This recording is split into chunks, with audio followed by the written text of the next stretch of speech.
moo joxe 20 millions. jël doomam exposé ko sur un plateau de télé. ne kii maa ko jur Moïse bi ngeen di gis. te mënul nekk Sénégalais. te mënul nekk Sénégalais. bravo. sama biir bi la jógee. am kalawu blond weex taal sama biir la jógee parce que dama am métissage gis ne sama yaram yëpp dafa xees. sama kanam rek moo ñu lakk. sama yaay dafa xees fecc ma dama métissage portugais bu yàgg. arrière grand-père yi mu feeñ si sama doom moo tax sama doom dafa weex d'accord ñenn ñi iñaan sax dañuy ne doom juru ko. sa jëkkër néeroo boobu nga di wax sa mooy papa n'est-ce pas iñaan dañ ba iñaane xale bi di ma ne moom bu maa ko jur di karaw yu frisé blond weextaal fii la jóge ubbi sama biir génne ko ñu ne nag léegi man duma ko jox nationalité ma joxe sama yaay na ma political yaa leen mën ma joxe 20 millions gars yi di ma xool à distance. ñeema maa leen man ndax loolu. yaa leen mën te amagoo dara man sax. am naa dara les femmes maintenant donnent la nationalité. moom moo fexe ba jigéen ñi am droit de dara mun a déclarer loolu laa bëggoon ma tàcc ma première. am dara waaw continue. parité déglu maa leen gën. parce que parité au plus fort man maa waroon jàll. ñu jël ñoom jóg de croix. voilà bravo. ils sont pas galants.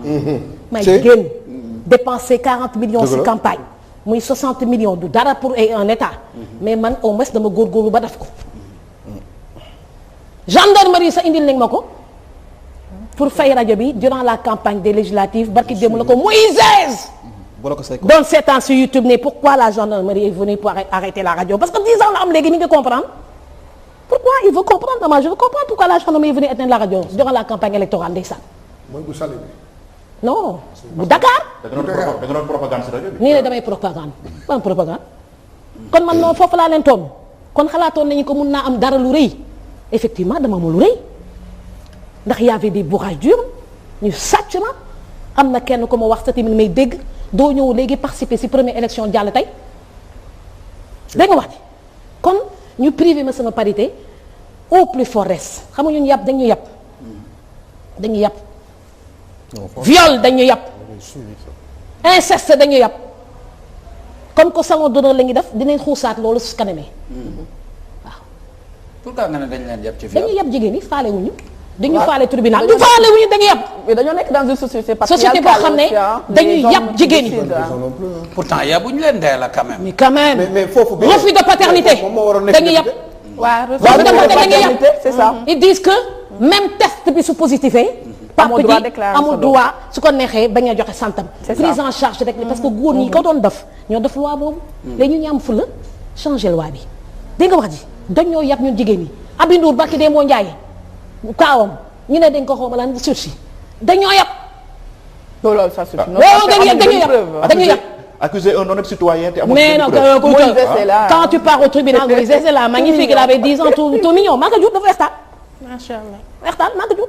loolu moo mérite la dañu fallait se battre pour que mu am nationalité dafa am dama dem ba New York dem ba consulat bi déclaré xale bi foofu parce que fa la juddoo déclaré foofu pour mu am certificat de naissance sénégalais am na passeport américain dégg nga wax ji kon am naa si dara ndax sama doom dafa footballeur dafa bëgg jouer plus tard pour l'équipe il va amener la coupe au Sénégal. Ah oui il dit que j'amène la coupe au Sénégal. on dirait c'est un footballeur qu'elle rêve assis quoi. rêve assis maanaam li ne ci xel mi rek. mais lay Dakar Sacré-Cœur c'est un footballeur là lii mooy am. ban poste lay joué. c'est-à-dire ça. il est je sais pas il est au milieu xaw ma la nag la nag. il est yow xam nga lu muy football naan mooy indi. mais parce que c'est un bon footballeur il est à Dakar Sacré-Cœur depuis 2 ans. c'est un petit qui a 10 ans il a 10 ans mais dans 8 ans. c'est pas vrai football rek lay def. non c'est vrai. yow yéen woo ñu jàmm de kon sa doom moo dara indi coupe Sénégal fii. dina ko indi. dans 8 ans. non Ndella Fo dama ànd ak yow. sa doom moom mooy naka indi fii. il fallait le voir quand Gana Gueye bu mu dugalee temps il fallait le voir. xale yi ndaw yi ñooy xeex pour indi coupe bi. d'accord parce que ñoom dañuy nandite wax na dëgg. c'est ça on est fiers de lui. de lui. foofu laa dëgg ak yow. il faut ngay bàyyi nag ñu lay poser question. foofu laa d'accord ak yow. boo bëggee jël tribune bi ñiy saboté di ne déglu ma nag. ñiy saboté. di ne amoo si dara maa leen gën du ma seen morom mais Ndella maa leen gën am na fexe naa ba sénégalais yëpp. c'est li mu bëgg a wax lay wax moom. li ma bëgg a wax laay wax dama bëgg a wax laay wax yéen a ma invité de. d'accord donc léegi fexe naa ba sénégalais yi nekk kii yëpp te am jëkkëru kii am nationalité yokk population Sénégal. loolu moom c'est une fierté damay yokk c'est une fierté. c'est une fierté damay yokk population Sénégal te da ngeen ma koy nangul par force da ngeen ma koy nangul. waaw mais Ndella le cas Aby Ndour da ngeen ma koy nangul ah oui.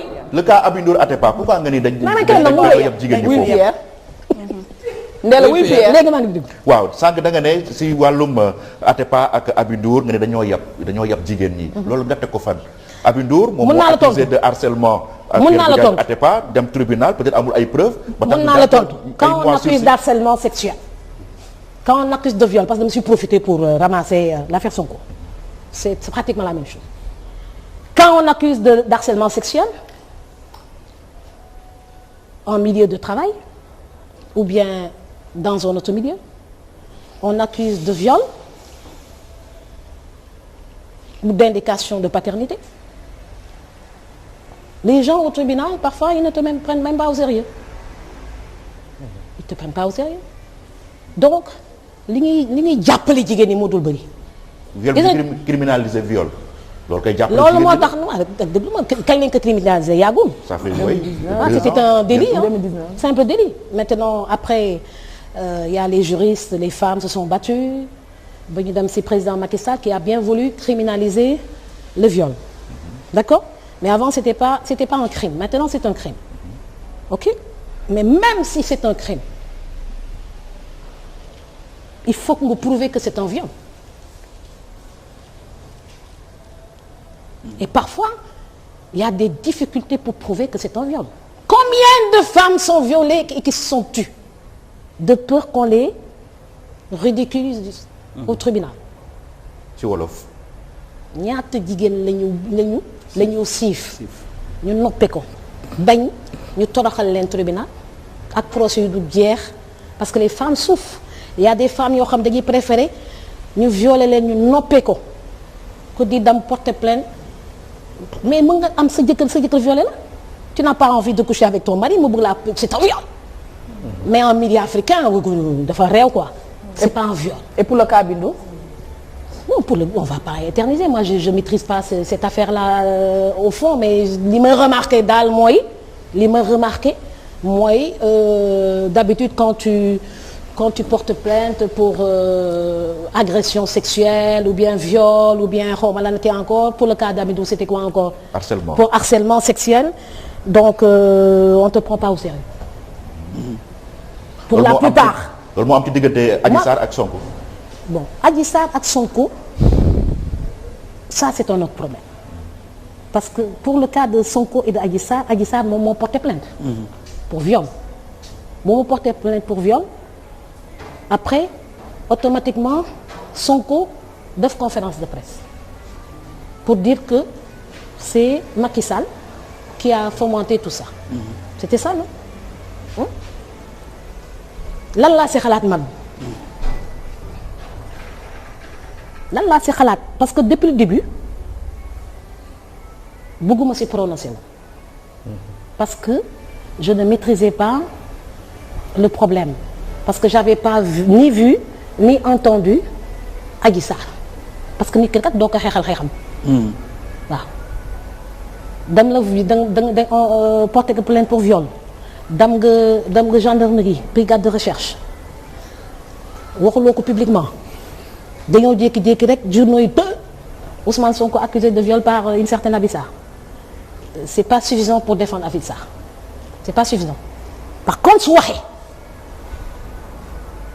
waxee là dinañ commencer am benn idée sur cette affaire dans cette affaire Ousmane Sonko moo njëkk a wax parce que cette affaire était dañ ko sensible quoi parce que moi je trouve que Sonko n'est pas un gentleman. ah bon di ngeen ma bàyyi ma wax de. ñu ngi lay déglu ñun kay ñëpp a ngi noog takk di la déglu. Sonko mi ngi may seetaan. en wolof Sonko doo gentleman. gis nga jigéen même su la tooñee.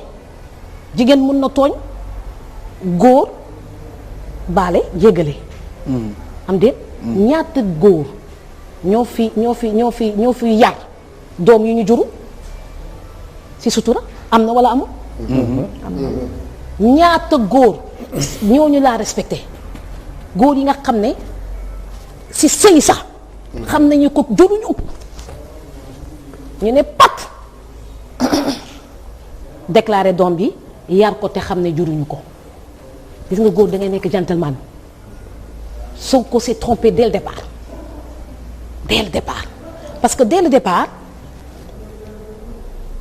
s'il était un vrai gentleman dakarois xam nga gars yi suñu jógee ci région dañuy nekk ay jondoo gi du ñu nekk nandité quoi dañu nekk ay jondoo léegi nag yaa ngi tooñ nag. damay tooñ bi man noonu la comme man quoi. bàyyi leen ma tooñ man nga xam ne kamantaan ñi jondoo la ñu maa ko wax ma bëgg ñu jàllale damay tooñ quoi avant Ndella di continuer. pourtant yaa ngi wax bu leen ma tooñ de. damay tooñ damay neex a waxtaan bi rek je serai à la place de Sonko affaire bi su amee ñun en tout cas ñun Dakar la ñu judd ay nandité lañu mu am benn jigéen bu ñëw porter plainte pour viol da ngay désamorcer la bombe. en quoi faisant. yow Adji Sarr xamante ngeen ñu yàgg te moom weddiwu ko am déet xamante nañu te weddiwu ko boobaa da ngay encaisser lu ko man si j'étais Sonko j'allais dire tout simplement qu'écoute xamante nañ il a voulu que je l'épouse hein. J'ai droit à 4 femmes ma ne ko xaaral mu déconné créer affaire bi mais on va le régler entre nous say wax loolu gentleman may nandite dëgg may la fa loolu parce que xamante ngeen il allait nous priver de tout ce tralala médiatico judiciaire etc et tout. mais Sonko est un gentleman. C'est pas un gentleman. Sonko bi muy def conférence de presse dégg nga mu ne lépp loo xamante ne Adji moom baal na Adji Sarr. si xool nga leen Adji Sarr mënoon na ko def ba mu mënoon na gën a xuus. mais aussi. mënoon na gën a xuus. Sonko mënul woon toog aussi ñu di koy yóbbu abattoir politiquement di ko rey. parce que dossier bi yaa ngi wax. il pouvait désamorcer la bombe. xamante nag il pouvait le désamorcer. vraiment mais il pouvait le désamorcer. non c'est que Ndella waxu la ne parce que attention il faut faire très attention tamit. nee na kii n'est pas daf lay wax ne ñun góor lañu. góor ak jigéen foofu lay waxee. voilà loolu waaw il faut faire très attention ci ay wax. génn si affaire viol y a pas viol. non daf la bëgg a wax ne. que am na benn moment boo xam ne moom mënoon na régler le problème balaa muy àgg. balaa mu egg fi. xam nga loolu la loolu foo la lay waxee affaire de gentleman mais kenn waxul n'est pas gentleman. mais Ndella révélation de taille nga def parce que nga ne Adji Sarr ak Sonko xamante ne bu yàgg mu dëkk ko. bu dee loolu je comprends rien parce que aussi buñ ne Sonko du gentleman moom d'abord mi ngi tooñ Sonko. écoute voilà mais am naa si droit. non may leen ma ñëw xam nga aussi j'ai mes arguments. voilà j'ai mes arguments bàyyi leen ma sama argument. non jigéen daan nañ koy suturaal. il faut qu'on parle. oui soo sekkee ak jigéen dara. d'accord. am na fu mu nar a dévier. waaw da ngeen di gisee si pet.